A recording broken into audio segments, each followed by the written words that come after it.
Hello student, इसके पहले video में आपको बताया कि जैसे राजेंद्र प्रसाद जी ने इस लेसन के माध्यम से जैसे क्या बताना चाह रहे हैं कि वो यात्रा का वर्णन कर रहे हैं और यात्रा के वर्णन के माध्यम से वो ये समझा के दे रहे हैं कि इन्हें हर एक जगह का उन्होंने इस तरह वर्णन किया है कि वो देखने जैसा है। अब उन्होंने यहाँ पे ये बोला है लंका की यात्रा। तो राजेंद्र प्रसाद सबसे पहले एक अच्छे लेखक थे, कवि थे, और उन्होंने जो आत्मकथा के माध्यम से उनकी यात्रा का वर्णन किया है। इसके पहले आपको वीडियो में इसके पहले के वीडियो में आपको बताया था। अब लंका में उन्होंने क्या देखा, अब उसका भी वर्णन यहाँ पे किया है। सीता एलिया पहाड़ों के नीचे है। अब उनके साथ कुछ स्त्री, यहाँ पे ये भी आया था कि उनके साथ कुछ स्त्रियाँ थी, उनकी पत्नी थी, उनका पूरा परिवार था। उन्होंने ये बताया कि ये बहुत सुंदर टापू है, भ्रमण करने जैसा है। इसकी हरियाली, इस टापू की खूबसूरती, हरियाली हम लोगों को इन्हें जैसे मुक्त कर दिया था। एक मंदिर है, मंदिर के दर्शन किए। नूर एलिया पहाड़, वहाँ पे रात बिताई। सीता एलिया गए वहाँ पे, यानी जानकी, रावण ने यानी सीता को कैद करके रखा था। ऐसी अशोक वाटिका है, अशोक वाटिका का वर्णन किया।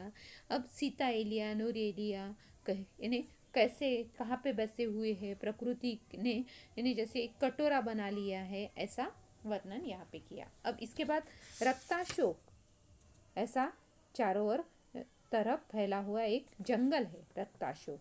पहाड़ काटकर सड़क बनी थी, उसी के बगल में दीवार की तरह पहाड़ खड़ा था। यानी क्या बताया गया है कि यहाँ पे पहाड़ काटकर, यानी पहाड़ों के बीच में बनी, पहाड़ काटकर जो सड़क बनी उसी के बगल में दीवार की तरह एक पहाड़ भी खड़ा था। पहाड़ काटकर बनाई गई एक सड़क थी और उसी के बगल में दीवार की तरह एक पहाड़ खड़ा था। उसी दीवार में कई तरह की मिट्टी या पत्थर देखने में आते थे। उसी पहाड़ में क्या देखने आए, कुछ मिट्टी या पत्थर देखने मिले। उसमें एक तह जो प्राय 3 फुट चौड़ी थी, यानी जो ऐसी बात दिखाई दी कि जो तह थी, और तह ऐसी थी कि वो 3 फुट चौड़ी थी। ऐसी मिट्टी थी कि जो बिल्कुल राख जैसी थी, और उसमें क्या थी कि राख जैसी मिट्टी भी दिखाई दी। हमने उस मिट्टी को खोदकर देखा, खोदकर जैसे देखा, ऐसा मालूम हुआ था कि जैसे ऊपर नीचे पथरीली मिट्टी की तह हो, यानी ऊपर भी और नीचे भी मिट्टी जैसे बिछाई हुई हो, और बीच में यह तह राखी हो। अशोक के पत्ते, यानी अशोक के पत्ते और राख हम अपने साथ भी लाए थे, यानी कुछ अशोक के पत्ते भी थे और कुछ राख भी उन्होंने अपने साथ लाई। उनको देखकर, यानी जैसे लेखक बोल रहे हैं कि उनको देखकर रामायण में वर्णित अशोक वाटिका और हनुमान जी द्वारा लंका के जलाए जाने की बात याद आ गई। यानी लंका में क्या हुआ था, ये सब कुछ, हनुमान जी ने लंका कैसे जलाई थी, ये सब कुछ बातें किससे पता चलती है, अशोक के पत्ते और राख जो याद दिलाती है। तो एक सुंदर वर्णन किया हुआ है लंका का। यहाँ पे कैसा स्थल है, क्या देखने जैसा है, ये सब कुछ। अनेक स्थलों को जिनमें एक सुंदर गुफा भी थी, अनेक स्थलों में ऐसी भी एक जगह थी कि जिनमें सुंदर गुफा थी, जिसमें बहुत प्राचीन पर सुंदर चित्र बने थे। क्या बताया है कि जिसमें प्राचीन सुंदर चित्र भी बनाए थे। देखते हुए हम लोग अनुराधपुर में पहुंचे। फिर देखते देखते क्या, कहाँ पे पहुंचे लोग, ये सब लोग अनुराधपुर में पहुंचे। यहाँ एक बहुत बड़ा स्तूप है, यानी वो भी देखने जैसा स्तूप था।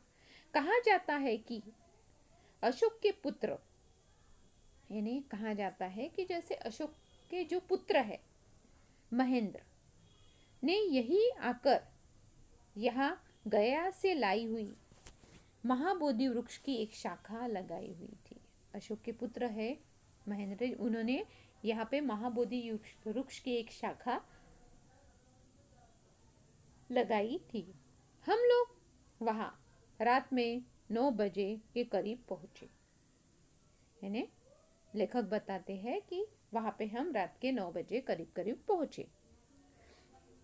पीपल के वृक्ष के पास बौद्धों की धार्मिक सभा हो रही थी। यानी सब भिक्षु जैसे सब लोग बैठे थे और उनकी सभा, उसमें एक भिक्षु कुछ उपदेश दे रहे थे। यानी जो कुछ उपदेश देने का कार्य, कुछ अच्छी बातें बताने का कार्य कर रहे थे। और दृश्य बहुत ही सुंदर था। यानी जो वो दृश्य देखने जैसा था, बहुत ही सुंदर था।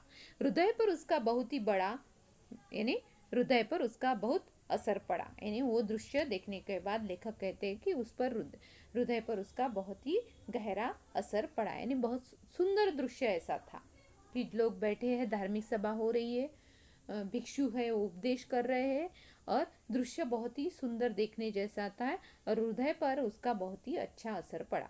हम उपदेश को समझ तो न सके, पर वहाँ बैठी हुई श्रोता जो सब सुन रहे थे, वो मंडली बीच बीच में जो साधु साधु कहकर कह उठती थी।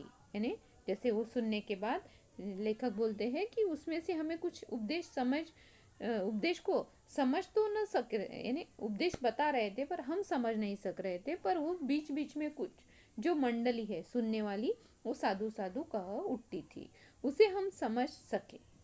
लोगों ने बताया कि जैसे यहाँ पे लोगों ने बताया पीपल का वृक्ष वही है जिससे महेंद्र ने लाकर वहाँ लगाया था। यो तो यानी जैसे बोध गया में भी जो महाबोधि वृक्ष है वह भी उस समय का ही है, उस समय का नहीं है, पर उस स्थान पर उसी वृक्ष का वंशज है। उसी तरह अनुराधपुर का महाबोधि वृक्ष भी महेंद्र का यानी लगाया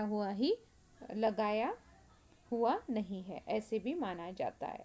अब उसका वंशज है जो उसी स्थान पर आज तक किसी न किसी तरह से कायम है। जो वृक्ष है वो किसी न किसी तरह आज भी कायम है। अब ये माना जाता है, पर इससे भी अधिक चमत्कार और आश्चर्य की बात यहाँ पे सुनाई गई है। वो भी देखने जैसा है और सुनने जैसा है कि कौन सी आश्चर्य की बात है कि जो आश्चर्य और चमत्कार माना गया है कि यहाँ पे एक दीप जल रहा है। वह भी ऐसे बताया जा रहा है कि ये महेंद्र ने जैसे जलाया हुआ था। कितने साल, बहुत साल पहले की बात है, बहुत वर्षों।